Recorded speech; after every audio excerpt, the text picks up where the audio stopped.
All right, guys, today we are going to talk about the famous Paiste sound creation dark ride. We're going to talk about the music that this cymbal was featured in, the great drummers that played it, and my take on this classic jazz sound.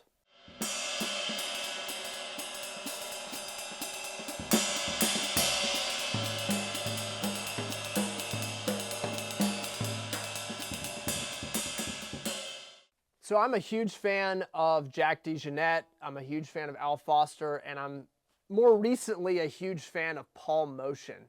And one of the things that these guys had in common is when you listen to their cymbal sounds from particular eras in jazz, specifically the 70s, the 80s, and the 90s, you hear some pretty daggum heavy ride cymbals. You know, jazz, we think of jazz and we think of thin, dark, washy, complex cymbals, but that's really not the case in about 95% of cases.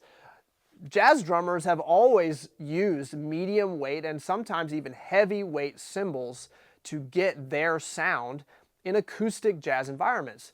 So the Paiste sound creation dark ride is one of the most famous cymbals in all of music history.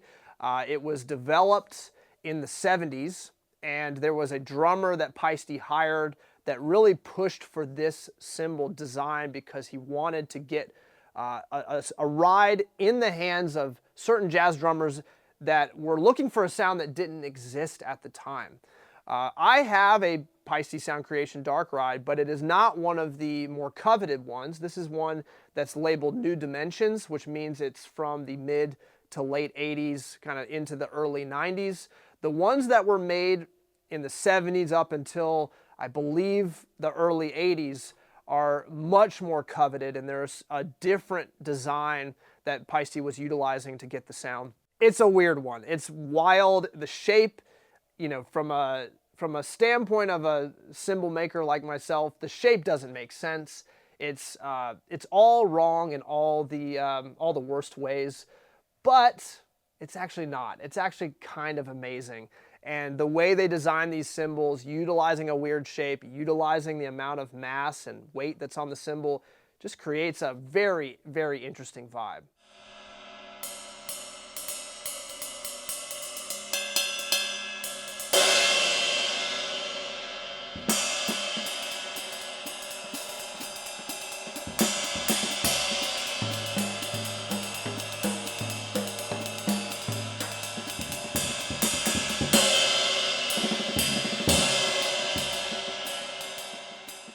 So the big thing about this cymbal, apart from the weight, you know, the 22s weigh anywhere from 3,000 to 3,400 grams, which is, I mean, that's a heavy, heavy weight for a cymbal that was used in a lot of jazz recordings. The thing about them, though, is it all comes down to the shape on these cymbals. They're rather low, so that helps take the pitch or make the pitch of the cymbal sit lower in the mix. If they were really umbrellaed, the pitch would be a lot higher and it would be much more abrasive. It would be way less dark. So that low shape is giving it a low, dark sound. And then it has this very noticeable curvature out near the edge of the cymbal and a very noticeable, almost like trough moat kind of thing in the middle of the cymbal before it starts to rise up before it hits the bell. So when we look at the cymbal from the side, it's kind of hard to tell, but the shape is rather low. We have nice curvature up until about this point here. We have that moat trough thing, and then it starts to rise again before the bell.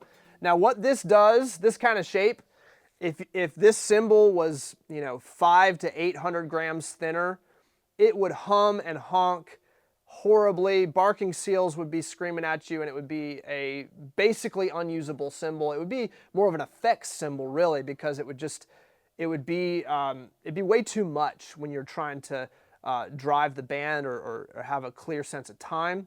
But because of the mass that's there, those tones are being contained and they actually kind of sit in the mix of the cymbal in an interesting way. The point of this video is to talk about this sound, talk about, you know, my favorite drummers that use this sound, and talk about where do we go from here. I have not been really asked much about this sound. I don't really see the market being interested in this kind of sound for jazz music, but I think the market should be. So I've been diving in for months now to really unpick this cymbal design and create my own Redux or my own version of this sound. And I have some models that I think are very close. So let's check those out now.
All right, so this is one of the ones that I made. It weighs 3,159 grams. I actually left some of the oxide crust on the top, which I felt would help sort of contain a little bit of that crazy humming quality that they tend to have.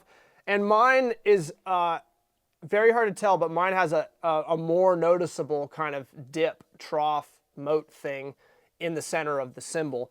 And I feel like this one in particular gets super close to the Dark Ride, the New Dimensions Dark Ride. But I don't really want to stop here. I like the idea of making this kind of model where it's just meant to really be as close to that Sound Creation Dark Ride as possible. But I want to go one step further, and I want to try to take this sound, this cymbal, and the others that I've made, and I want to try to blend the worlds between this Paiste Sound Creation vibe and the cymbals that I typically make, which are thinner, they have a little bit more air to them, and they have a little bit more openness to them. So I want to be able to try and find like kind of a happy medium. And in my mind, I don't really know where it's going to go. So this is like part one of a series where we're going to really dive into this sound creation vibe, and I'm going to really develop my own version of it, my own Redux, not clone, not tribute. But in my mind, I kind of think, man, if this design and this shape and the specs of the bell and all of that, if it can sit at around 27 to 2,900 grams, then maybe there's a way to make it super special to where it actually could be used in the more modern contexts that a lot of drummers find themselves in. It will still have some clarity to the stick definition. It'll have a really strong bell. You could, even at that weight, you could probably use it in rock gigs. But it'll have more nuance and it'll activate at a lower volume, so you could control it a little bit more and it won't be so pingy and so kind of aggressive. That's the one thing that for me, the original Sound Creation cymbal is not one I would use very often unless I was playing a rock gig or unless I was playing a jazz gig where the environment allowed me to really open up and dig in. So keep an eye out for the next part to this, which is where I'm going to take these prototypes and I'm going to move them farther in the direction of the cymbals I typically make. So I'm going to be taking them thinner. I'm probably going to have to do minor hammering to work on the shape and really balance the tension so that there's not too much hums, and we'll see where we end up. Before I sign off, I wanted to show you one of the cymbals that's actually a 20-inch version that I believe actually gets really close to blending the worlds between the traditional sound creation and a cymbal that I would typically make. And it's this 20-inch right here. It has very similar shape. It's maybe a slight bit taller. It's got the hammering that you'd typically see on one of the more coveted sound creation dark rides. It's got the bell shape, but it weighs 2,082 grams. So it is medium thin. And to me, this one really captures the goal for where I'm headed with these 22s and some of the other 20s that I have. So let's check it out now.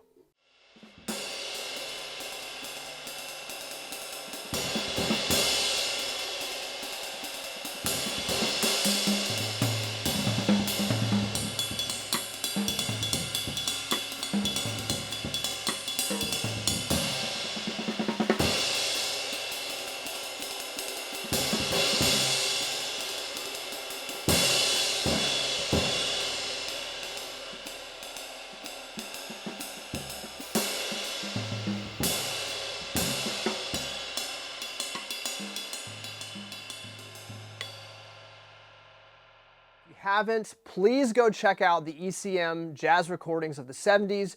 You can hear Paul Motian play on a lot of Keith Jarrett stuff. You can look up the music that Jack DeJohnette is on. Jack DeJohnette has an album that's a self-titled album. I believe it's called Pictures. So check that album out. Check out the cymbal sounds on that. Also Al Foster, the stuff he was doing. Rest in peace, Al Foster. He just recently passed, but another jazz legend. Really dive into this sound. Especially if you're a jazz musician or you're interested in jazz, check this stuff out because it's different. It's not what we're used to hearing when we kind of think, oh, thin jazzy. You know, we say that all the time, thin jazzy. It's not always the case. Especially Tony Williams, Art Blakey, all those drummers played medium, sometimes even heavy cymbals. So this is representing a new direction for the sounds that I'm hearing in my head that I want to aim at and capture. I really want to get into some heavier stuff because that stuff is so usable and so functional on the gig. So comment below your thoughts, like, subscribe, hit the bell if you want notifications, and keep an eye out for the next video. My name is Timothy Roberts. Thanks for watching.